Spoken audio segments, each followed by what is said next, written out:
The untouchable True School Sports Empire proudly presents something the boxing game's been missing. Hey, what's going on? It's your boy BT, and I came here to talk some boxing with the thousands of True School Sports subscribers. Now, this is the official post-fight review for Chris Eubank Jr. versus Marcus Morrison. Chris Eubank Jr. knocks the cobwebs off, knocks the ring rust off, and he returns to the ring with a unanimous decision victory.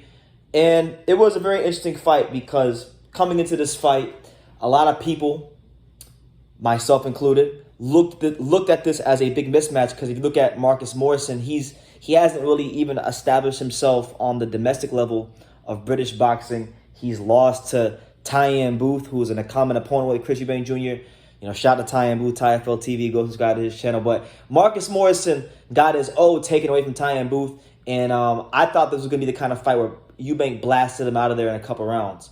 And truth be told, if Roy Jones Jr. wasn't Chris Eubank's trainer and they weren't so hell-bent on getting more rounds to work on whatever they were practicing in the gym, I think that's how the fight would have played out. I think Eubank, when he hurt Morrison in that second round, he would have tried to end the fight in the second round. But, it's been basically 2 years since Eubank's had a legitimate fight. I mean, he had that fight with Korobov in 2019, but that fight ended very, very early. I think it was in a round or two.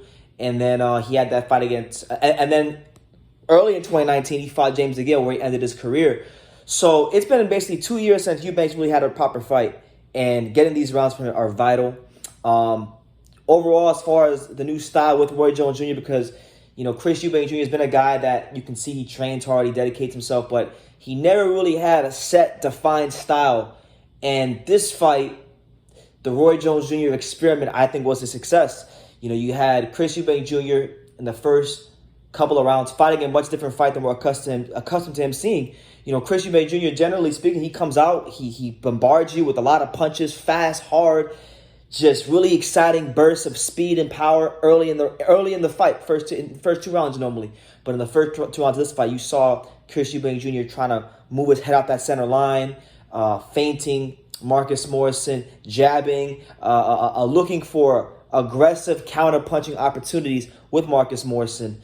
And he was able to ease his way into the fight. And then you saw as the fight progressed, those speed bursts that we're used to seeing. But I believe those speed bursts, those bursts of offensive of 5, 6, 7, 8 punch combinations, they were more effective in this fight because of the fact that he built up to those offensive combinations, not just coming out and throwing, those big combinations right away. He did show some vulnerabilities, Chris Eubank. It wasn't like a picture-perfect performance. There were times where he got countered when he was rolling and slipping and whatnot by Marcus Morrison. Fair play to Marcus Morrison and full credit to Marcus Morrison. He had many times in this fight where he could have looked for an out, where he could have quit, where he could have said, hey, I don't want to be in here no more. He didn't do that. Marcus Morrison in the sixth round was urged by Joe Gallagher to get pulled out the fight. That's not what happened. He kept fighting. So credit to him. He showed a lot of toughness and a lot of grit. And I think he has a lot to be proud of with himself. But for Eubank, this is exactly what he needed because right now when we look at his career, he's in a great position. I think with Roy Jones Jr., he's spent the last year and a half refining his style with Roy Jones Jr.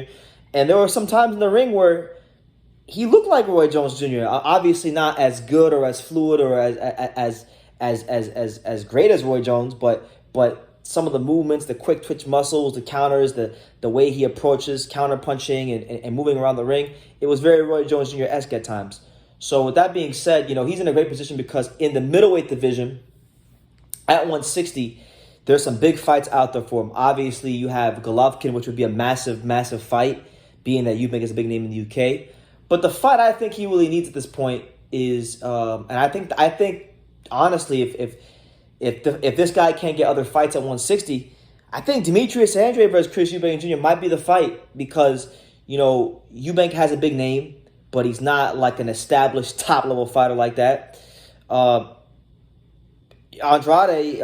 Andrade, he's a established top-level fighter, but he's not a big name, So, but he's world champion and he's great and he's creme de la creme. So I think that could be a fight that's perfect in the summertime. But either way, Chris Eubank Jr., I was very encouraged from what I saw from him today. I just think with him, I think the 10 rounds is gonna serve him a lot, serve him very well, because if he would have knocked out Morrison tonight, it wouldn't have allowed him to work on whatever him and Roy Jones Jr. were working on as far as refining his style in the gym. But because of that, now he's gonna have more confidence. Now he's gonna pick up more endurance. He knocked the ring rust off. He knocked the cobwebs off. And come next fight, he'll be more prepared to fight for 3 minutes every round. And that's what he's gonna need. If Eubank Jr. wants to beat the Boo Boo Andrades and the Golovkins and the Munguias and those kind of fighters, he's going to need to be able to fight for 3 minutes of every single round. So overall, as far as how the fight played out for him, I think it was the perfect storm. It was the perfect storm for Chris Eubank Jr. for this fight with Marcus Morrison to play out the way it did, because he was put in some dangerous positions. He had him hurt. He worked on boxing, feinting, moving, slipping, blocking, pivoting, and he seemed to be really switched on in terms of listening to what Roy Jones Jr. was telling him.